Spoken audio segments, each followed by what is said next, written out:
What's up, guys? I thought I'd make a quick video, hopefully quick, of this shift knob I got. For those of you who don't know, if you follow me on Twitter, you know that recently I got a new car. If you actually take a look around the car, I'm not sure what you'll be able to see. I got a Saab. I used to drive a Honda Fit, a 2008 Honda Fit base model, and since then I've upgraded to a used Saab 92X Aero. Don't mind the noise. You can see it's 97 degrees outside, so it's pretty hot, and the AC is on. I actually have it turned down a little lower. But, you know, after I got this car, I've been driving it for like 2 weeks now. I actually drove it cross country, but that's a whole different story. This car actually came from Los Angeles, and I drove it cross country to get it back to New York. One of the things that I kind of didn't like was the original shift knob. You can see here, this is the original shift knob. It's nothing special. It's like leather, or maybe like a leatherette, 5-speed shift knob with a boot clip here. And one thing I didn't like about it was that, let me just, like when I was in higher gears, you can see here that the 12 volt outlet is right here. And I have my phone mount right up here. So anytime I had like the USB cable charging my phone, obviously it's not charging now because I'm holding the phone in my hands. Every time I had that cable there, and when I was in any of the higher, like upper combs of gears, first, third, and fifth gear, what would happen a lot of times is that this cable would actually get in the way.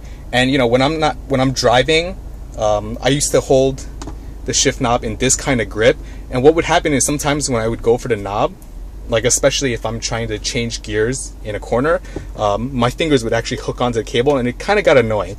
And the reason is basically because this shift knob actually sits a lot higher than this new one. The new one I got it's a Delrin sphere one. Right here you can see it's made by Torque Solution.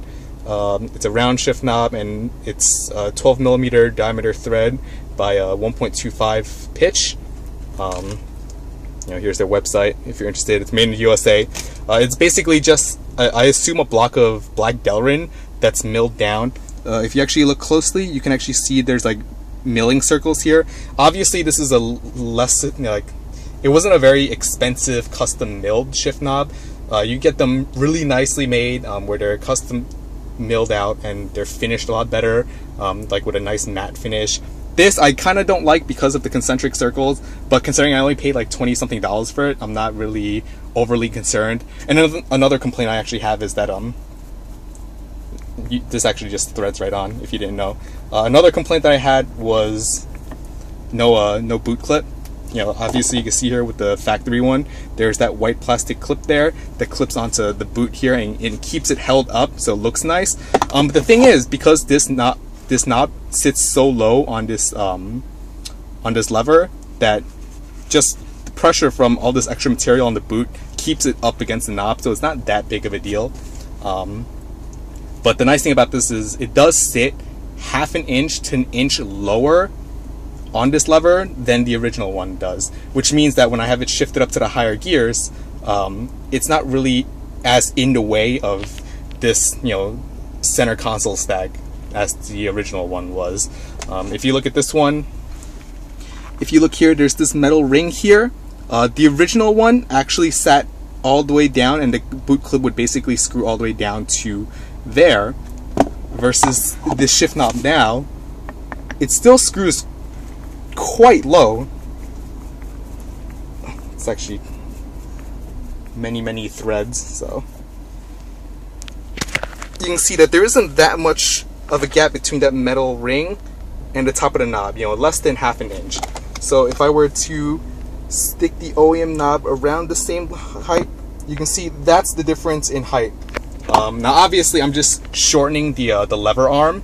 I'm not actually going in and shortening the throw of the actual shifter. For those of you who don't know, the 92X was basically a car that was made by Subaru, and then Saab put on their badge and made some cosmetic modifications. The front end's a little different, the rear is a little different, but everything else about it, like in terms of the drivetrain, transmission, engine, it's all Subaru, and more specifically, it's all based off the WRX platform. So I mean, the WRX, in my opinion, it already has a pretty short throw. You know, like that's the throw. It's not that bad. You know, obviously it's not like, it's not a super short throw like on a souped up sports car or anything. And I know one common modification that a lot of people do right away with WRXs is that they'll actually change the shifter to a short throw shifter. In my mind, it's not really necessary. I find this is pretty good. I'm not really racing this car very often, and you know, I can shift through the gears. Oh, I gotta clutch it. I can shift through the gears relatively quickly when I'm driving. It's not really a concern. Obviously, it's, you know, I'm like forcing the gears into place since the car is not moving. One thing I kind of don't like about the round Delrin and how it's machined is that it is a little slick. When I was using the OEM one, I was holding it in this sort of grip with like my thumb on top and my other 4 fingers on the side.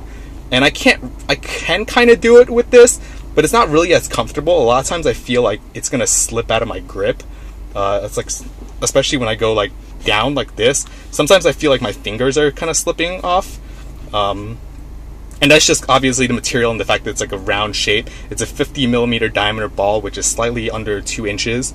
Yeah, you can see here from the side, like that. And obviously, because it's not that big of a ball, my hand kind of cups the entire thing, and it does sometimes feel like it's gonna slip.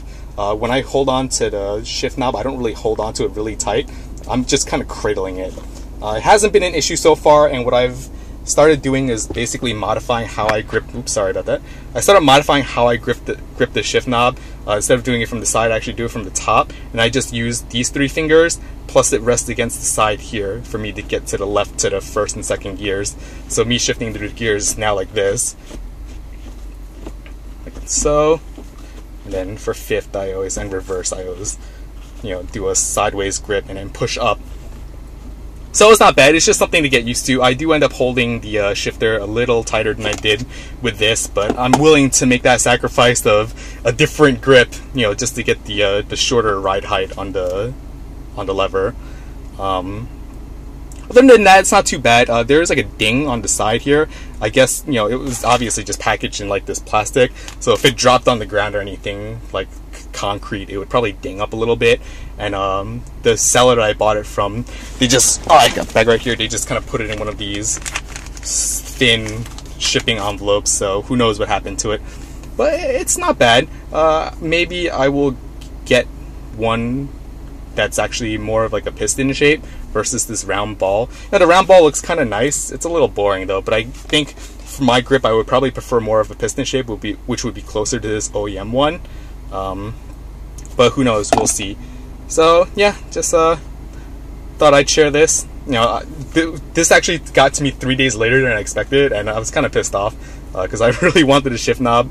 But now that I have it, it's not bad. Delrin is supposed to be more temperature friendly. You know, if you get like an aluminum shift knob when it's summer like it is now and it's super hot, it's actually getting really hot in here now, or during the winter, you know, you'll feel like the heat or the cold with this, but because this is like a plastic, it's not as severe. Like you won't really freeze your hand on this when you're holding it during the winter. And one thing I do like about the Delrin is because it's such a hard material, I can actually feel the engine and the transmission vibrations a lot better. The WRX has a boxer engine, which has which has pistons going left to right, and it's actually funny, you can actually feel that piston movement in the transmission. So because this is a hard material, you know, then compared to this, which I believe is just plastic with leather or leatherette covering it, this kind of dampens the vibrations a little bit.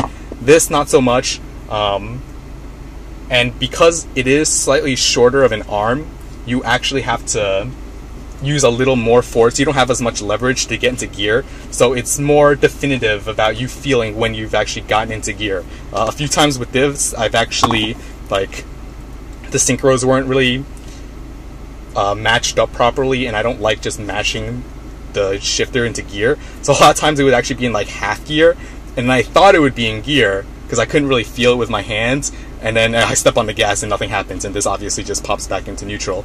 But now with this hard one, you can actually feel like you can feel every single time it notches in, just because this hard plastic doesn't dampen anything, which I think is kind of nice. I know people like to have super buttery smooth shifting. Not me. I prefer feedback. The more I can feel out of the car, the better. That's just my opinion. And one reason why I went to a manual transmission over getting an automatic. Obviously the Fit was an automatic, and I didn't really like it just because I didn't like it controlling when I upshifted and downshifted, and I prefer to do it myself.